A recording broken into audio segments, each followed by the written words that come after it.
First கொஞ்சமாக எண்ணெய் ஊற்றிக்கலாம். மீன் வறுவலுக்கு என்ன மசாலா சேர்க்குறேன்னு சொல்லி பார்க்கலாம். அந்த எண்ணெயில் கொஞ்சோண்டு அது பூண்டு இஞ்சி பூண்டு அரைச்சிருக்கோம், அதை போட்டுக்கலாம்.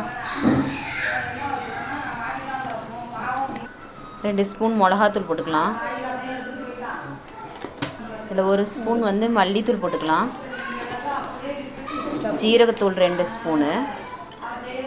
65 மசாலா, இது நல்லாயிருக்கும், சூப்பராக இருக்கும். இந்த வறுக்கிறதுக்கு சில்லி போடுறதுக்கெலாம் நல்லா ஆட் பண்ணால் நல்லா டேஸ்டியாக எம்மியாக இருக்கும். கரம் மசாலா 2 ஸ்பூன் போட்டுக்கலாம்.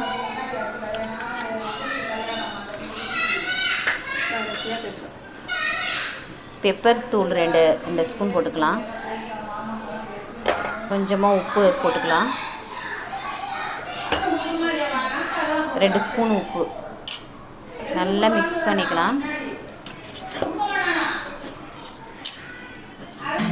மீனை போட்டு நல்லா ஆட் பண்ணிக்கலாம்.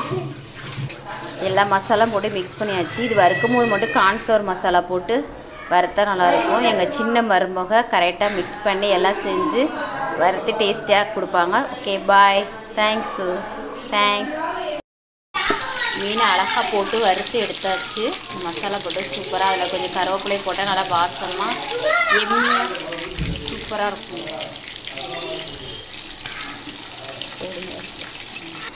வறுத்தாச்சு, சூப்பராக எம்மியாக இருக்குது. டேஸ்ட் பண்ணி பார்ப்போமா?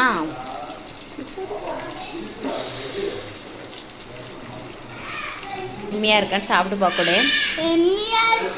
சூப்பராக இருக்கா? ஓகே.